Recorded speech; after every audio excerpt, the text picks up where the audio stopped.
Halo Sobat Dunia Seribu Besar, semoga Sobat selalu diberi kesehatan, panjang umur, dan rizki yang melimpah, amin. Sebelum masuk ke alur ceritanya, jangan lupa dukung channel ini ya dengan klik subscribe, like, komen, dan share, terima kasih. Mari kita lanjutkan perjalanan, Jihao. Waktu berlalu, karena beberapa perubahan aneh mulai terjadi di dunia Pansi. Pada hari khusus ini, 3 matahari dan 3 bulan dunia Pansi muncul bersama, melepaskan cahaya keemasan dan perak yang terang, menerangi seluruh dunia. Segera, sinar matahari dan cahaya bulan meredup, dan dunia menjadi gelap, seolah-olah senja tiba-tiba. Tinggi di udara, semua awan tampak seperti potongan tinta yang telah berkedip seperti gelombang bergelombang, menciptakan jejak gelap panjang yang membentang di langit. Aliran awan panjang berbaris dengan teratur di langit, menunjuk ke cakrawala dan tempat pertemuan antara dunia Pansi dan dunia Pangu. Tanah sedikit bergetar. Gunung berapi di dunia Pansi meletus satu demi satu saat aliran lava yang melonjak menenggelamkan banyak lembah. Orang-orang jenis api yang suka hidup di dekat gunung berapi meninggalkan tanah air mereka sambil menangis. Meskipun mereka memiliki daya tembak, mereka tidak bisa hidup di lava seperti ikan di air. Area hutan yang luas layu. Banyak orang hijau telah kehilangan tanah air mereka di mana mereka telah tinggal selama bertahun-tahun yang tak terhitung jumlahnya. Namun sementara itu, tanaman di beberapa daerah lain mulai tumbuh dengan subur, sampai-sampai orang tidak bisa lagi berjalan di beberapa padang rumput karena rumput yang tumbuh sangat tinggi dan tebal seperti dinding yang kokoh. Di beberapa wilayah laut, air laut dikeringkan, sementara di beberapa daerah lain, hujan lebat tidak pernah berhenti. Tanah di suatu tempat berubah menjadi gurun, sementara beberapa gurun tiba-tiba berubah menjadi lumpur, beberapa gunung runtuh, membentuk lubang yang dalam dan tak terduga, sementara beberapa ngarai tak berdasar tiba-tiba menjadi gunung yang menjulang tinggi. Salju tebal dan hujan es turun dari langit bersama-sama sementara sambaran petir menyilaukan bersama dengan kabut tebal.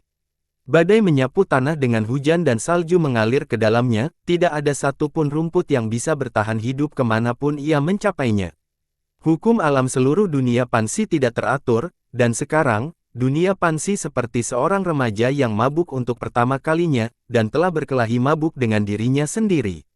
Orang-orang bumi yang tak terhitung jumlahnya mengaktifkan altar mereka, memberikan persembahan terbaik mereka sambil menangis, memohon kepada leluhur mereka untuk melindungi mereka. Cahaya berwarna berbeda muncul dari semua altar, membawa perintah yang datang dari roh suci dan jiwa leluhur. Penatua takdir memerintahkan roh suci dan jiwa leluhur itu untuk menyampaikan pesan kepada orang-orang mereka dengan segala macam metode.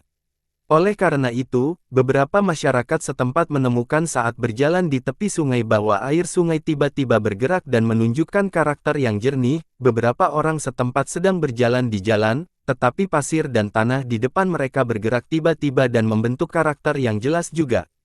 Beberapa penduduk setempat bersembunyi di hutan, tetapi tiba-tiba, daun atau rumput di sekitar mereka mengembang dan menunjukkan karakter yang jelas. Miliaran pesan dikirim ke klan lokal di dunia Pansi. Pesan-pesan ini adalah perintah yang diberikan oleh Roh Kudus dan nenek moyang mereka. Semua klan, singkirkan segala macam kebencian, berkumpul bersama sesuai dengan lokasi geografis Anda, gali lubang dalam, simpan makanan sebanyak mungkin, bersembunyi, dan cobalah yang terbaik untuk menghasilkan generasi baru. Sementara itu, beberapa perintah lain menyebar dengan cepat, yang menurutnya, penduduk lokal yang tak terhitung jumlahnya bergerak dengan kecepatan tertinggi mereka, mengumpulkan informasi dari semua jenis sumber. Di padang rumput yang luas, di kota yang tertutup api yang mengamuk, Zhurong Tianming sedang duduk di kursi berlengan, mengambil alih daun rumput yang disajikan dengan gemetar oleh seorang prajurit lokal. Di daun rumput, sederet karakter dunia Pangu dapat dibaca dengan jelas. Di bawah garis karakter itu adalah segel pribadi Jihao. Non-manusia telah mengendalikan hukum alam dunia Pansi. Dia ingin saya membawa orang-orang saya dan bertemu dengannya di tanah jatuh.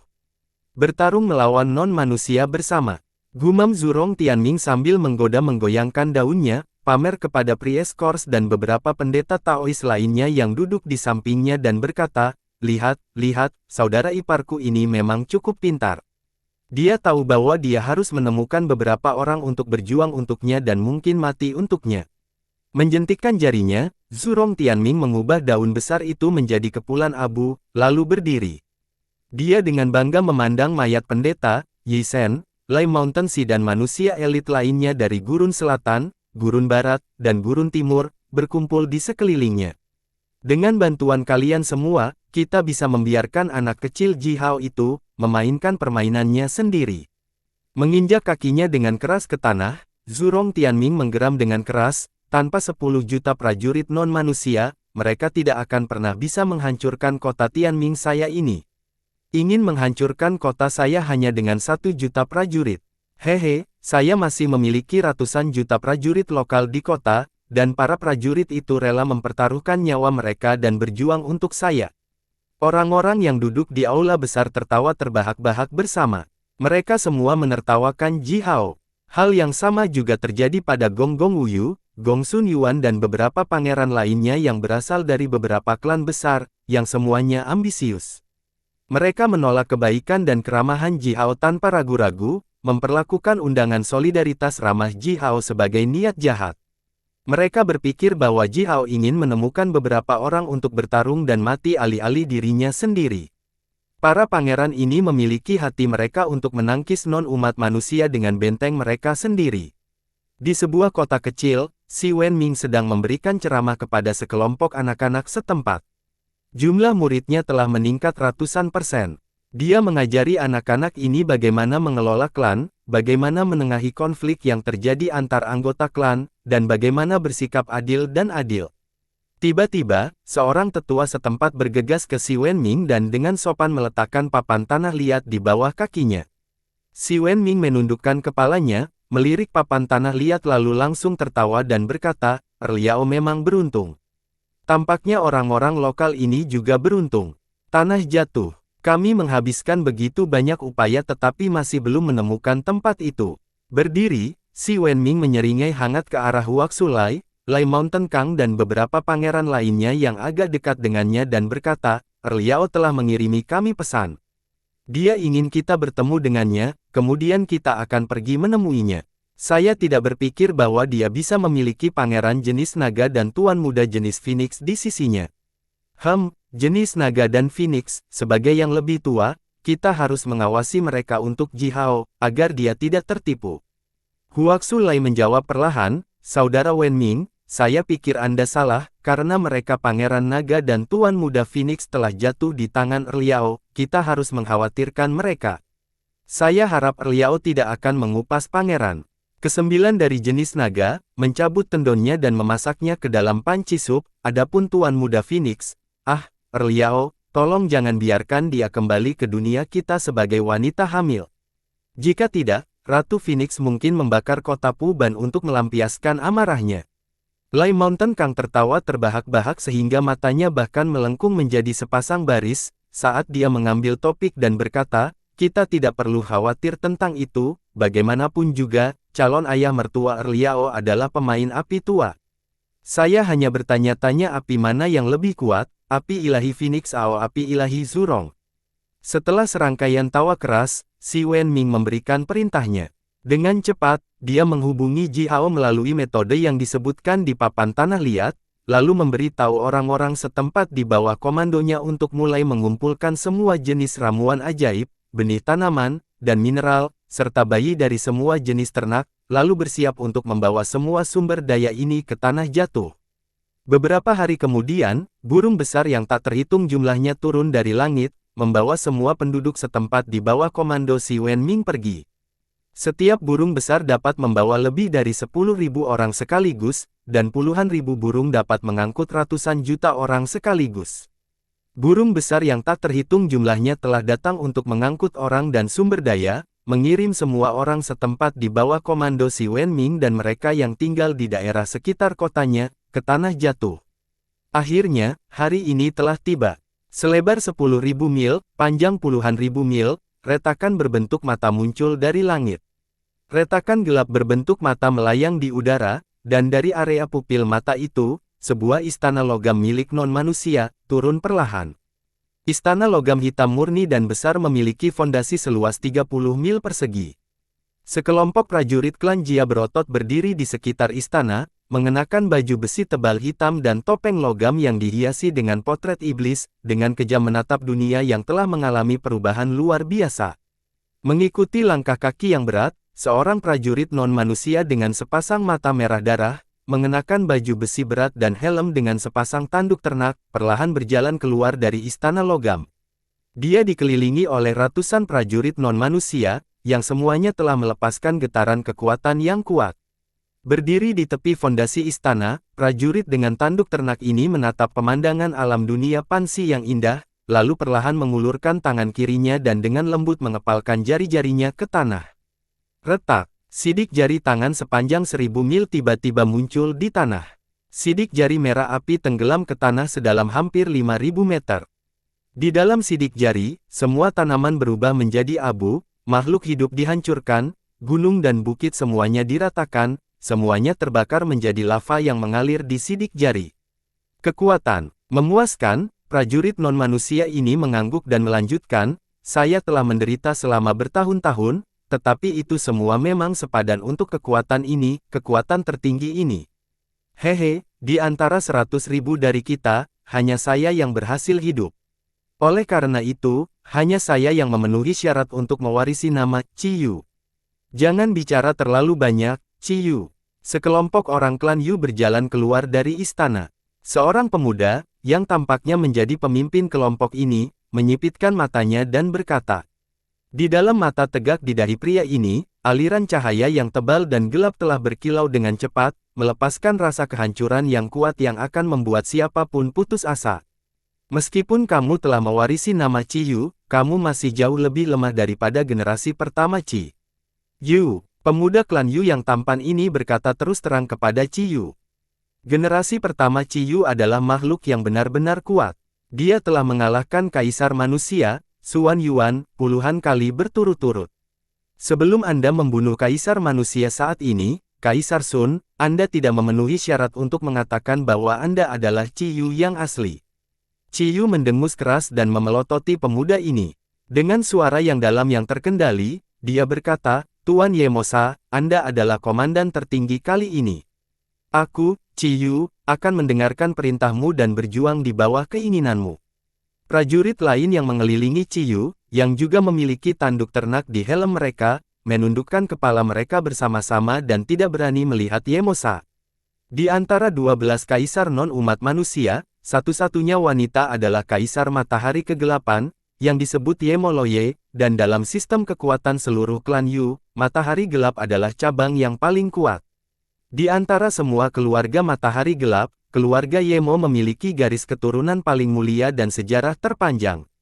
Yemosa adalah sepupu Yemoloye, sangat dekat dengannya dalam hal garis keturunan. Di antara semua bangsawan klan Yu, dia jelas kelas atas. Menghadapi pria yang begitu kuat, Ciyu dan prajuritnya hanya bisa mematuhi secara mutlak dan sangat sopan. Sekelompok prajurit klan Jia berjalan mendekat, tampak cukup santai. Pemimpin kelompok prajurit ini membungkuk kepada Yemosa, lalu tertawa terbahak-bahak. Suaranya jauh lebih keras daripada suara Ciyu saat dia berkata, Tuan Yemosa, apa yang harus kita lakukan sekarang? Tugas apa yang Anda miliki, berikan saja kepada kami. Berhenti sejenak, prajurit klan Jia ini melirik Ciyu dan ratusan prajuritnya dengan tidak menyenangkan dan berkata, misi kali ini sebenarnya sederhana, orang-orang menjijikkan ini tidak perlu datang sama sekali. Hal-hal seperti budak ini, apa yang bisa mereka lakukan? Yemosa dengan dingin melirik Ciyu dan menjawab dengan nada hambar, untuk berjaga-jaga, Cijia, untuk berjaga-jaga. Jika kita menghadapi beberapa situasi ekstrim, dengan mereka, kita dapat memiliki lebih banyak solusi. Di mana Cize? Kami sudah tiba, mengapa saya belum melihatnya? Kelompok pemimpin klan Yu dan klan Jia saling memandang dan menggelengkan kepala, tidak tahu harus berkata apa. Cijia mendengus bertanya-tanya dan berkata dengan hambar, Cize, dia sangat memalukan orang yang lebih tua. Untungnya, dia bukan dari klan saya. Sebaliknya, aku pasti akan mematahkan tulang punggungnya 10.000 kali sendirian. Sambil mendengus, Cijia mengeluarkan cangkang terompet giok yang indah, meletakkannya di dekat mulutnya dan berteriak padanya, menyuruh Cize untuk buru-buru datang menemui yang lain, dan kemudian menghancurkan cangkangnya.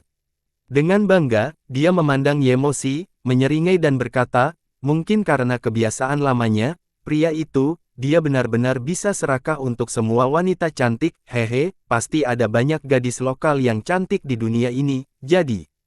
Dia mengayunkan tangannya ke bawah sambil berbicara. Diikuti oleh gerakannya, sebuah tangan besar yang terkondensasi dari aliran udara menukik ke arah sebidang hutan. Segera, seorang gadis ramah hijau dibawa oleh tangan raksasa itu ke langit. Gadis itu tinggi dan langsing dan memiliki wajah cantik dan rambut panjang berwarna hijau samar. Penampilannya yang eksotis membuat Yemosa, Chijia, dan makhluk non-manusia lainnya menjulurkan mata mereka dan terengah-engah memuji. Baiklah, aku bisa mengerti mengapa Chize tidak bisa datang tepat waktu, kata Yemosi sambil tersenyum menatap dunia hijau, yang sekarang berteriak putus asa. Bagus, sangat bagus, bunga kecil yang indah. Menguasai. Seorang pria tua klan Xiu, berdiri di belakang Yemosa tiba-tiba membuka matanya, melepaskan aliran cahaya redup dan dengan cepat memindai tubuh gadis itu. Sambil tersenyum, pria tua klan Xiu ini menutup matanya yang tegak dan berkata dengan hambar, struktur tubuhnya sedikit berbeda, tetapi garis keturunannya 90% mirip denganmu. Oleh karena itu, Anda dapat melakukan apa yang Anda inginkan tanpa khawatir. Kelompok pemimpin klan Yu dan klan Jia langsung tertawa. Yemosa tertawa dan berkata, baiklah, sebagai penduduk lokal dunia ini, gadis-gadis cantik seperti ini akan menjadi barang populer di pasar budak. Orang-orang bajingan itu menyukai hal-hal baru. Semuanya, berhati-hatilah saat Anda bergerak. Tangkap gadis-gadis cantik ini hidup-hidup, sebanyak mungkin. Chijia menambahkan dengan dingin, juga, dapatkan beberapa pemuda tampan dan kuat kembali untuk menghasilkan generasi muda. Kami membutuhkan beberapa pria juga jika kami ingin menjadikan ini bisnis jangka panjang. Para pemimpin non-manusia ini tertawa lebih keras, dan bahkan pria tua klan Xiu itu telah tertawa terbahak-bahak. Dengan percakapan singkat, mereka sudah memutuskan nasib menyedihkan gadis-gadis lokal itu, dan nasib semua penduduk setempat. Lolongan melengking datang dari hutan di bawah, setelah itu, ribuan burung berukuran berbeda membawa puluhan ribu prajurit lokal ke udara menuju istana logam yang sangat besar ini. Seorang pria parubaya berjenis hijau berdiri di punggung burung dan meraung mengoceh dengan suara serak, monster luar angkasa, lepaskan putriku. Yemosa terkekeh dan berkata dengan mencemooh, apa yang dikatakan orang barbar ini? Maaf, saya belum belajar bahasa rendah mereka. Setelah menyelesaikan kalimatnya, dia tertawa terbahak-bahak lagi. Pria tua klan Xiu perlahan melambaikan tangannya. Jimat giok hitam meledak di telapak tangannya, melepaskan gelombang hitam yang mengejutkan dan dengan cepat menyapu langit. Puluhan ribu penduduk setempat segera berhenti, dan selanjutnya, serangkaian suara letupan dimulai. Bersamaan dengan itu, tubuh mereka meledak satu demi satu, berubah menjadi abu hitam yang menghilang di udara di sepanjang angin. Di sekitar gunung yang menjulang tinggi, lampu berkilauan terang di antara puncak-puncak. Banyak altar tersebar di sekitar, menarik kekuatan median bumi dan berubah menjadi lonceng raksasa berwarna kuning yang menyelimuti seluruh gunung. Gunung itu dilubangi, dan ruang besar terbuka di dalam gunung. Di dalam gunung, sebuah pohon merah api berdiri di tengah. Pohon itu sangat besar sehingga dibutuhkan beberapa orang untuk melingkarkan tangan mereka di batangnya. Batang pohon dan daunnya menyala dengan mengamuk, dan dari waktu ke waktu, kilauan api besar akan memercik. Di bawah pohon itu ada istana yang terbuat dari perunggu, dan di depan istana adalah 3 pangeran dari keluarga Suiren, dengan ratusan prajurit elit mereka duduk di dekat gerbang istana, dengan senang hati mengobrol, makan, dan minum minuman keras. Puluhan ribu prajurit lokal dengan sopan berdiri di samping, memandang ketiga pangeran dengan tatapan kagum, seolah-olah mereka adalah 3 dewa. Garis keturunan keluarga Suiren juga keturunan dari kaisar manusia kuno, dan di antara semua klan manusia, klan Suiren adalah klan besar kelas atas. Ketiga pangeran dari keluarga Suiren ini telah membentuk kelompok kecil.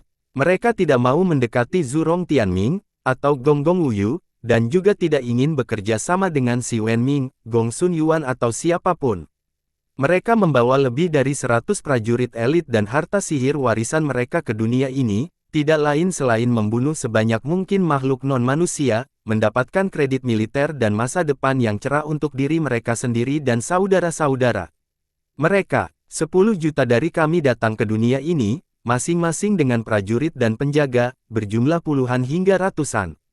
Menghadapi hanya 1 juta makhluk non-manusia, bahkan jika masing-masing dari kita hanya mengambil satu peretasan, mereka akan dipotong-potong, kata seorang pangeran Suiren dengan senyum tipis dan semangkuk anggur dipegang di tangannya.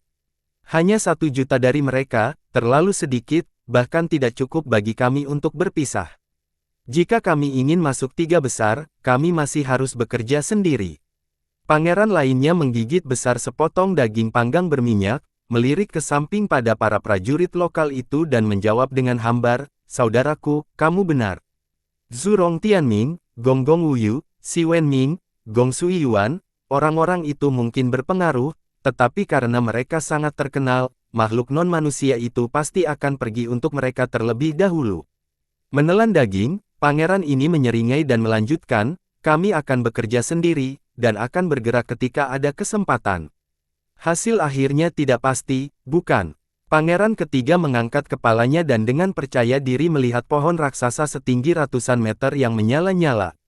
Dia dengan bangga tertawa dan berkata, "Dengan pohon ajaib ini, kekuatan kita akan meningkat hampir 100 kali lipat. Makhluk non-manusia itu akan mencari kematian jika mereka berani datang kepada kita." Swoosh! Nyala api yang mengamuk meraung keluar dari pohon. Sementara itu, ketiga pangeran memiliki tubuh mereka bersinar dengan cahaya api yang redup, tampak sangat kuat dan misterius. Tiba-tiba, tanah mulai bergetar. Diikuti oleh suara seri yang keras, retakan berukuran berbeda yang tak terhitung jumlahnya tiba-tiba muncul di gunung. Di luar gunung ada seorang pemuda klan Yu dengan lebih dari 100 prajurit klan Jia di bawah komandonya. Pemuda itu memegang tongkat hitam. Saat dia sedikit mengayunkannya, kekuatan meridian bumi di sekitarnya langsung mulai melonjak dan kekuatan balik yang kuat menyebar langsung. Altar yang didirikan di sekitar gunung oleh ketiga pangeran hancur berkeping-keping. Seketika, formasi sihir pertahanan besar yang didasarkan pada gunung runtuh. Orang barbar bodoh. Pemuda klan Yu tertawa dingin. Dari matanya yang tegak, seberkas cahaya redup menyilaukan tongkat hitam. Selanjutnya, tanah mengeluarkan suara dengungan keras. Bersamaan dengan itu, gunung besar itu terbang perlahan dan menyebabkan suara teredam dan gemuruh. Gunung itu terbang lurus ke langit, memperlihatkan ruang dalam yang luas dan 3 pangeran Suiren, yang sekarang semuanya tercengang. "Aha, kredit ini milikku. Begitu banyak orang. Penghargaan ini akan kaya." Pemuda klan Yu menyeringai dan memandang ketiga pangeran sambil berkata, "Kamu harus tahu bahwa 1 juta dari kita telah mengambil bagian dalam permainan ini. Rata-rata, tidak terlalu banyak kepala yang bisa dipotong oleh kita masing-masing. Tapi lebih dari 100 dari kalian bersembunyi di tempat ini, beruntung aku." Ketiga pangeran itu meraung bersama, membawa prajurit mereka dengan cepat dan mendekati pohon merah bercahaya itu. Kakak laki-laki itu memandang pemuda klan Yu, tersenyum dingin dan berkata, "Ingin membunuh kami? Kami juga menginginkan kepalamu." Pemuda klan Yu dengan kasihan melirik ketiga pangeran Suiren dan berkata dengan hambar, "Orang barbar bodoh dan konyol, kamu tidak tahu siapa yang kamu lawan, kamu juga tidak tahu tujuan akhir dari permainan ini." Dengan nada yang sangat berlebihan, pemuda klan Yu berkata perlahan, dengan suara bernada tinggi, "Orang barbar bodoh, manusia elit sepertimu tidak lain adalah persembahan di altar. Satu-satunya tujuan bagimu adalah untuk membuat dia lengkap dan kuat dengan darah dan dagingmu. Apa yang akan Anda lawan adalah seluruh dunia ini." Saat berbicara, pemuda klan Yu ini sedikit mengguncang tongkat hitam yang dipegang di tangannya. Awan hujan yang gelap dan bergemuruh yang luar biasa berkumpul dengan cepat menyerap kekuatan alam yang tak terukur dari udara sekitarnya. Seiring dengan ledakan gemuruh dan dalam rentang waktu singkat beberapa napas, berdiameter 100 mil, awan gelap berbentuk pusaran yang berisi bola petir besar muncul dari langit. Guntur gemuruh bisa terdengar tanpa henti sementara sambaran petir seukuran tangki air terus turun seperti tetesan hujan. Pohon sihir merah bersinar itu mengeluarkan cahaya berapi-api yang menyilaukan, dengan kuat melindungi ketiga pangeran dan prajurit mereka, tetapi biarkan puluhan ribu prajurit lokal elit yang dibawa di bawah komando oleh 3 pangeran selama setahun terakhir, terbakar menjadi abu dalam badai petir. Para prajurit lokal yang malang itu bahkan tidak melolong satupun sebelum mereka mati. Petir menghantam cahaya yang menyala-nyala, membuat batang pohon bergetar hebat. Daun-daun hancur di bawah tekanan besar yang diberikan oleh petir itu satu demi satu. Ketiga pangeran itu berteriak kaget. Mereka menggeram marah karena mereka tidak bisa mempercayai mata mereka sendiri. Apa yang terjadi? Guntur di dunia ini seharusnya tidak begitu kuat, dan pohon ajaib kita seharusnya tidak begitu lemah. Pemuda klan Yu memandang ketiga pangeran itu dengan menggoda dan berkata perlahan, itu karena kamu bertarung melawan seluruh dunia Pansi. Juga, kamu sudah ditekan oleh dao alam yang agung di dunia ini, sementara kami tidak. Ketiga pangeran itu mengangkat kepala mereka karena terkejut, berbalik dan melihat sepotong kulit pohon yang dilemparkan ke tanah oleh mereka sebelumnya. Tertulis di kulit pohon ini adalah pesan yang disampaikan oleh masyarakat setempat dengan sihir khusus. Dalam pesan ini, Ji Hao dengan jelas memberitahu mereka bahwa non-manusia mampu memanipulasi kekuatan dao alam yang hebat, dan juga mengundang mereka untuk pergi ke tanah jatuh dan bertemu dengan Ji Hao. Namun demikian, saat itu, ketiga pangeran hanya berpikir bahwa Ji Hao sedang mencoba mencari seseorang untuk memperjuangkannya. Mereka tidak terlalu memperhatikan pesan Ji Hao dan hanya fokus pada rencana mereka sendiri. Namun, mereka sekarang benar-benar menyesalinya. Mungkin, apa yang dikatakan Ji Hao itu benar. Sambaran guntur besar meraung. Pohon ajaib merah api retak dan hancur dalam badai petir. Gelombang petir yang ganas seperti tsunami yang menenggelamkan ketiga pangeran dan prajurit mereka secara menyeluruh. Piring-piring giok yang dibawa itu retak satu demi satu, melepaskan ratusan aliran cahaya terang, yang bergabung dengan piring giok yang diikat di pinggang pemuda klan Yu. Hal-hal seperti ini terjadi di setiap sudut dunia Pansi. Non-manusia mengirim ribuan pasukan seperti ini untuk memusnahkan manusia. Dalam beberapa hari yang singkat, di antara semua manusia elit yang tidak pergi ke tanah jatuh untuk bertemu dengan Ji Hao, lebih dari 100.000 telah jatuh. Juga terbunuh bersama dengan manusia elit ini adalah lebih dari 10 juta prajurit dan penjaga mereka. Di awal permainan ini, umat manusia menderita kerugian besar tanpa bisa melawan sama sekali. Di tanah jatuh, dekat ventilasi gunung berapi yang sangat besar, asap gelap dengan bau seperti belerang yang pekat melingkar. Ji Hao dan sekelompok orang duduk di dekat ventilasi gunung berapi. Mereka telah mengusir asap gelap dengan beberapa jimat kertas dan telah menikmati perjamuan di luar ruangan. Si Wenming, Huak Sulai, gunung berbohong dan tampaknya menjadi pemimpin kelompok, dengan lebih dari 100.000 pangeran dan anak muda elit dari berbagai klan besar. Sekarang, mereka mengobrol dengan gembira, berbicara tentang pengalaman mereka di dunia Pansi selama setahun terakhir. Hanya 10 juta manusia elit yang secara resmi mengambil bagian dalam permainan hidup dan mati ini. Namun, hampir 100.000 dari mereka telah mengikuti si Wenming ke tanah jatuh. Para pemuda ini semuanya adalah elit dari klan dan keluarga mereka sendiri. Mereka semua memiliki peluang besar untuk mewarisi kekuatan tertinggi dari klan dan keluarga mereka. Hanya dengan fakta ini, orang dapat mengetahui betapa berpengaruhnya si Wenming di antara umat manusia, dan berapa banyak pendukung yang dia miliki. Di samping meja batu besar, Ji Hao dan beberapa lainnya duduk dengan kaki disilangkan.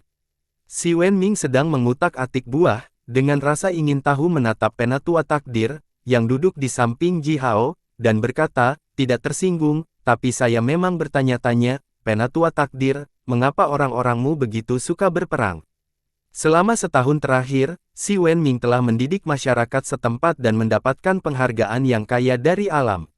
Namun, seperti banyak manusia lainnya, dia juga tidak bisa mengerti mengapa orang-orang dunia Pansi begitu suka berperang. Orang-orang di seluruh dunia Pansi telah bertarung satu sama lain sepanjang tahun. Pertumpahan darah terjadi setiap hari sementara mayat dapat dilihat di mana-mana.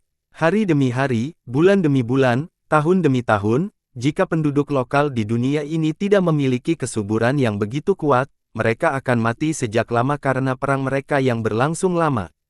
Penatua Takdir memandang si Wenming, tertawa malu, lalu mengerutkan alisnya dan berkata, tidak ada alasan lain, hanya saja, sejak era prasejarah, beberapa leluhur lama telah memberikan kata-kata mereka.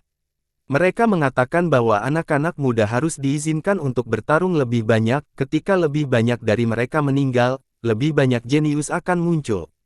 Melambaikan tangannya, Penatua Takdir melanjutkan dengan suara yang dalam, selama mereka masuk ke tingkat roh suci, mereka naik ke tanah suci dan berhenti bertarung. Menurut pendapat saya, nenek moyang kita memberikan kata-kata untuk mengumpulkan lebih banyak kekuatan kelas atas dan kuat dari dunia Pansi. Ji Hao dan Si Wenming saling melirik dan diam-diam mengangguk. Ini terdengar masuk akal. Meskipun peradaban lokal tidak terlalu maju dan sistem kultivasi mereka juga sederhana dan kasar, mereka memang bisa meningkat agak cepat melalui pertarungan yang berlangsung lama. Jumlah jiwa leluhur dibatasi oleh bunga Dao Agung, tetapi jumlah roh suci benar-benar raksasa. Oleh karena itu, jika orang-orang lokal ini mengumpulkan semua kekuatan kelas atas mereka bersama-sama dan memulai pertarungan frontal melawan musuh mereka, meskipun mereka mungkin memiliki beberapa kelemahan secara individual, mereka dapat membunuh musuh yang tak terhitung jumlahnya bersama-sama hanya mengandalkan populasi raksasa mereka. Lebih penting lagi, kesuburan masyarakat lokal ini terlalu kuat, dan masa pertumbuhan mereka singkat. Oleh karena itu, mereka dapat berdagang nyawa satu musuh dengan ratusan atau bahkan puluhan ribu nyawa mereka sendiri, tetapi musuh mereka tidak akan pernah mampu membelinya. Nada suara Penatua Destiny terdengar agak aneh saat dia berkata dengan konsentrasi sambil mengutak-atik cangkir teh putih, saya tidak tahu kapan ini dimulai, tetapi sejak saya dapat mengingat banyak hal, orang-orang kami telah hidup seperti ini. Kita semua memulai sebagai individu yang paling biasa, membunuh banyak orang dan akhirnya mencapai posisi yang lebih tinggi, karena nenek moyang kita telah menetapkan aturan, pasti ada alasan untuk ini. Sebagai contoh, Penatua Takdir tidak berani menyelesaikan pidatonya, tetapi Ji Hao dan semua yang lainnya mengerti maksudnya. Makhluk-makhluk kuat tingkat roh suci dibudidayakan oleh perang jangka panjang yang terjadi sepanjang tahun di seluruh dunia. Sistem kultivasi ini tidak masuk akal dan kejam, tetapi memang, itu memungkinkan makhluk kuat tingkat roh suci di dunia Pansi untuk tetap menjadi kelompok yang kuat. Satu-satunya manfaat yang dibawa oleh sistem kultivasi ini adalah bahwa begitu monster jahat luar angkasa menyerang dunia Pansi, orang-orang lokal di dunia ini akan memiliki kekuatan untuk melawan.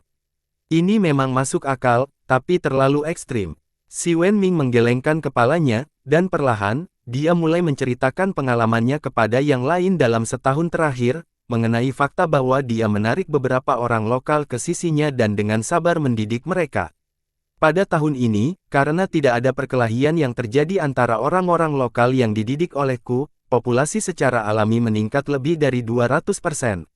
Saat Si Wenming sedang berbicara, Ji Hao tiba-tiba tertawa dan memotongnya dan berkata, populasi meningkat lebih dari 200% dalam setahun. Kita mungkin telah mengabaikan hal lain. Jika orang-orang lokal ini tidak bertarung dan membunuh satu sama lain, belum lagi jika mereka masih bisa memiliki makhluk kuat tingkat roh suci yang muncul dari mereka, seluruh dunia Pansi mungkin sudah dimakan karena populasi yang terus meningkat, bukan? Dentang, mangkuk anggur yang dipegang di tangan Si Wenming jatuh ke tanah. Sementara itu, dia mengangkat kepalanya, melihat ke langit yang retak dengan aliran kabut gelap yang melingkar, perlahan mengangguk dan berkata, begitu, tidak heran saya selalu merasa bahwa saya tidak bisa memikirkannya. Jadi masalah sebenarnya adalah ini. Beradab, apa yang benar-benar bisa dihitung sebagai peradaban? Huaxu Lai, Lai Mountain Kong dan Ji Hao mengangkat alis mereka dan meremas mata mereka sambil saling melirik. Hanya orang yang ingin melayani masyarakat sebagai kaisar manusia yang akan memikirkan pertanyaan seperti bagaimana membudayakan orang. Huaxu Lai, Lai Mountain Kong dan Ji Hao semuanya bersedia mendukung Si Wenming dalam persaingan untuk tahta, tetapi untuk pertanyaan rumit semacam ini, mereka memutuskan untuk membiarkan Si Wenming mengkhawatirkannya sendirian. Ji Hao terkekeh. Si Wenming mendidik masyarakat setempat selama setahun terakhir. Mungkin, dia juga sedang menelusuri beberapa rencana yang dia miliki di sini di dunia Pansi, dan Ji Hao cukup bangga karena dia baru saja memilih lubang kecil untuk Si Wenming. Dong, sedikit suara datang. Dari kotak pasir kecil di depan Huaxu Lai, sebuah tongkat kayu kecil tiba-tiba melayang dan mulai menulis di kotak pasir perlahan. Sekelompok orang memusatkan pandangan mereka pada kotak pasir, menyaksikan deretan karakter dengan cepat muncul di kotak pasir, lalu segera menghilang, dengan cepat menyampaikan berita tentang apa yang telah terjadi di luar tanah jatuh. Ini baru beberapa hari, tetapi begitu banyak orang yang terbunuh. Sialan, bahkan ketiga Pangeran Suiren telah jatuh. Bagaimana bisa seperti ini? Makhluk non-manusia itu memang brutal. Kirim saja pesan secepat mungkin. Katakan kepada teman-teman kita untuk buru-buru datang ke Valenland untuk menghadapi musuh bersama. Sialan, bagaimana Gonggong bisa bertaruh dengan non-manusia dalam hal ini? 3 bulan. Hehe, tidak bisakah kita bertahan selama 3 bulan? Gonggong, terbelakang itu, bagaimana dia bisa bertaruh pada ini? Membaca pesan yang ditampilkan di kotak pasir, sekelompok orang semua berteriak dengan marah. Tiba-tiba, suara letupan keras dihasilkan, dan setelah itu, tongkat kayu yang telah tertulis di kotak pasir retak. Sekelompok orang saling melirik dalam diam, karena mereka semua tahu bahwa ini karena pasukan maju yang telah mengirim pesan dari luar tanah jatuh. Sudah dihancurkan oleh non-manusia. Ini sepertinya serius. Ji Hao mengambil mangkuk anggur dan menyesap anggur, lalu berkata, semuanya, kita harus bersiap-siap. Tanah jatuh ini mungkin akan diwarnai merah oleh darah. Bang! Diikuti oleh suara gemuruh ini, sebuah lubang raksasa dibuka di langit retak tanah jatuh. Aliran kabut hitam naik sementara istana yang seluruhnya logam bergerak melintasi ruang angkasa dan langsung masuk. Dari kejauhan, Yemosa berdiri di tepi istana, mengarahkan tangannya ke bawah dan berteriak dengan kasar, "Liao Ji Hao, kamu benar-benar penyembunyi yang baik, bukan? Tahukah Anda berapa banyak yang ditawarkan Lord Disicha sebagai hadiah untuk kepala Anda? Jangan buang waktu, keluar saja dan mati. Kami sibuk membunuh. Membunuhmu dalam waktu 3 bulan bukanlah pekerjaan yang mudah." Istana logam yang luar biasa menghancurkan aliran kabut hitam yang melingkar di udara dan perlahan terbang menuju gunung berapi. Ji Hao dan yang lainnya semua berdiri, melihat ke istana. Yemosa dan pemimpin non-manusia lainnya yang berdiri di istana tidak merasakan apa-apa, tetapi Ji Hao dan manusia lainnya telah melihat bahwa sejumlah besar simbol mantra mulai berkilau di bagian bawah istana. Simbol mantra itu menyilaukan, terus-menerus, mengeluarkan kilauan api besar. Jelas, formasi sihir yang didasarkan pada istana sekarang diaktifkan sepenuhnya. Istana itu memiliki radius bermil-mil, seluruhnya terbuat dari logam, dan ditambah dengan fondasi logam, yang berukuran 30 mil persegi, setebal ratusan meter. Untuk benda yang begitu berat dan besar, sejumlah besar kekuatan alam yang tak terukur akan dikonsumsi setiap saat untuk membuatnya tetap terbang di udara. Formasi sihir terbang yang dipasang di atasnya harus mengandalkan kekuatan alam untuk bekerja. Namun demikian, sebagai area dunia pansi yang runtuh, Valenland hampir tidak memiliki kekuatan alam di dalamnya, dan hukum alam juga tidak efektif di tempat ini. Oleh karena itu, untuk istana logam yang besar dan berat ini, datang ke tanah jatuh seperti paus raksasa yang datang ke tanah kering, akan sangat sulit baginya untuk berenang. Sambil mengirimkan kilauan api besar dan aliran api, istana terbang menuju gunung berapi sejauh ratusan mil, tetapi masih sekitar 1000 mil jauhnya dari benteng pertempuran yang dibangun oleh Ji Hao. Ji Hao tersenyum dan menginjak kakinya dengan keras. Suara dengungan kemudian bisa terdengar tanpa henti. Di dinding benteng pertempuran, simbol mantra berwarna kuning yang tak terhitung jumlahnya menyala, dan segera, cahaya kuning terang membentuk lautan yang bercahaya. Gunung berapi yang menjulang tinggi itu bergetar, dan jauh di bawah tanah, cermin pansi, yang berubah dari jam yang mengguncang jiwa, bersinar dengan cahaya yang indah. Aliran besar kabut hitam diserap oleh cermin dan berubah menjadi aliran murni kekuatan bumi, kemudian terlontar ke dinding benteng pertempuran. Udara di sekitar benteng pertempuran mulai berputar. Medan gravitasi yang kuat membuat udara bersinar dengan cahaya warna-warni, tampak seperti gelembung melayang yang tak terhitung jumlahnya di udara. Suara berderit diperas keluar dari istana logam, dan selanjutnya, formasi sihir yang tak terhitung jumlahnya yang dipasang di atau di istana diaktifkan secara otomatis sementara ribuan simbol mantra meledak dan meledak dengan aliran besar cahaya berapi-api bersama dengan asap tebal. Sepanjang serangkaian ledakan yang menggelegar, istana logam ini menghantam tanah dan mengiris ke depan lebih dari 100 mil, meninggalkan jejak yang halus dan dalam di tanah. Yemosa dan prajurit non-manusia yang berdiri di belakangnya tidak bisa bereaksi tepat waktu dan bahkan tidak berpikir untuk terbang ke udara. Sebaliknya, mereka semua berdebar ke tanah bersama dengan istana yang jatuh sambil melolong dan berguling. Prajurit klan Jia yang kuat dan berotot itu nyaris tidak terluka, tetapi orang-orang klan Yu itu tidak setangguh itu. Lebih dari 100 prajurit klan Yu berguling-guling di bawah istana yang meluncur dengan cepat sementara bagian bawah istana yang berat dan kokoh dan tanah berpasir membentuk tonggak raksasa yang menghancurkan tubuh mereka dengan keras. Di jalan setapak sepanjang lebih dari 100 mil yang tersisa di tanah, lebih dari 100 aliran darah tipis sangat menarik perhatian. Yemosa juga jatuh dengan keras ke tanah tetapi berjuang bangkit dari tanah dengan bantuan pengawalnya. Dia tanpa sadar berbalik dan melirik. Lebih dari 100 orang klan Yu terbunuh, dihancurkan menjadi pasta daging oleh istana logam begitu mereka melihat musuh mereka, dan bahkan sebelum mereka bisa mengucapkan sepatah kata pun. Bagaimana saya harus menjelaskan ini di laporan ketika saya kembali? Yemosa menggumamkan kalimat yang sepertinya sama sekali tidak sesuai dengan situasi saat ini. Ji Hao dan manusia lainnya berdiri di tepi gunung berapi, tertawa terbahak-bahak sehingga bahkan tidak bisa berbicara. Untuk istana raksasa seperti itu, tidak apa-apa jika mereka membiarkannya tetap di tanah, tidak terlalu banyak koin giok yang akan dihabiskan dengan cara itu. Namun, jika seseorang ingin istana logam ini terbang di langit dan memiliki semua jenis fungsi, termasuk menyerang dan bertahan, itu akan menelan biaya yang sangat besar, belum lagi berapa banyak waktu dan upaya yang dibutuhkan para konstruktor Master Klan Xiu untuk membangunnya. Sebuah istana terbang berharga milik musuh diseret turun dari langit dan lebih dari 100 prajurit klan Yu terbunuh bahkan sebelum perang dimulai. Ini memang penghargaan yang bagus.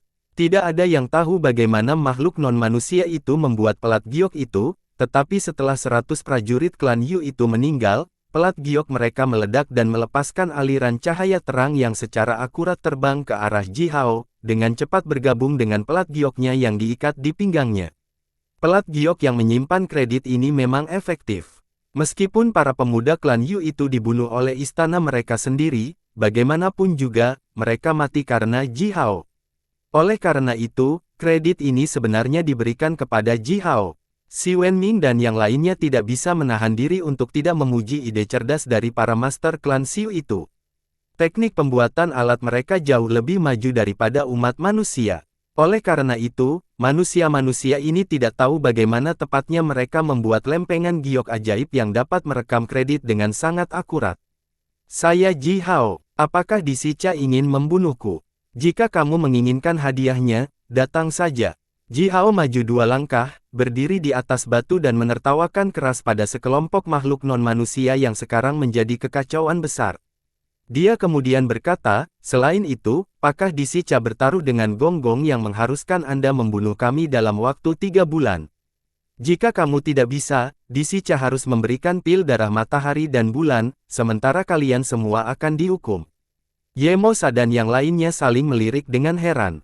Seorang prajurit klan Jia berteriak dengan kasar, Tuan Yemosa, mereka mendapat informasi yang baik bahkan dengan bersembunyi di sini. Mereka bahkan tahu nama pilnya. Yemosa memandang Ji Hao dan manusia lainnya dengan wajah gelap. Meskipun ada jarak yang jauh di antara mereka, mata tegak yang bersinar terang di antara alis Yemosa masih memungkinkannya untuk melihat dengan jelas setiap gerakan yang dilakukan oleh Ji Hao dan teman-temannya. Dia berkata dengan suara dingin, bagaimanapun, umat manusia adalah ras yang kuat. Mereka bertahan di bawah serangan kami selama bertahun-tahun, jadi masuk akal bagi mereka untuk memiliki beberapa sihir atau kemampuan yang kuat. Mereka membangun benteng di tempat ini. Siapa yang mau pergi menghancurkan benteng dan membunuh mereka? 10 prajurit klan Yu buru-buru melangkah keluar, masing-masing memiliki tongkat kristal hitam yang dipegang di tangan mereka. Memimpin ratusan prajurit klan Jia, mereka meninggalkan istana logam, yang masih memiliki asap yang keluar darinya, dan melangkah ke tanah jatuh. 10 prajurit klan Yu ini berteriak begitu kaki mereka mendarat di tanah. Banyak jimat dan jimat mereka retak secara bersamaan, melepaskan aliran cahaya yang membungkus tubuh mereka dengan kuat, menangkis mereka melawan gravitasi yang sangat besar. Istana logam rusak, tetapi formasi sihir pertahanan di dalamnya masih berfungsi. Oleh karena itu, mereka tidak merasakan gravitasi abnormal saat mereka berada di dalam istana. Tapi begitu mereka keluar, gravitasi yang kuat menyerang dari segala arah. Jimat dan jimat itu secara otomatis diaktifkan, melindungi pemiliknya, yang tubuhnya relatif rapuh. Tapi tetap saja, beberapa dari mereka memiliki darah yang mengalir keluar dari sudut mulut dan lubang hidung mereka. Sialan, apa yang telah mereka lakukan? Seorang prajurit klan Yu menggeram dengan marah. Gravitasinya sangat kuat. Meskipun prajurit klan Yu ini dilindungi oleh harta yang kuat, setiap langkah yang mereka lakukan di medan gravitasi yang kuat ini akan menghabiskan energi besar, seolah-olah mereka sedang berjalan di Sungai Lem. Mereka menggunakan tongkat hitam mereka yang memungkinkan mereka untuk dengan bebas memanipulasi semua jenis kekuatan alam di daerah lain di dunia Pansi dan menghancurkan gunung, membelah tanah, bahkan menjungkirbalikkan lautan. Tapi sekarang, mereka tidak bisa merasakan kekuatan apapun yang disampaikan oleh staf mereka. 10 prajurit klan Yu berhenti karena terkejut, melihat ke benteng, tempat Ji Hao dan teman-temannya berada. Prajurit klan Yu ini tiba-tiba kehilangan keberanian untuk bergerak maju. Bersambung.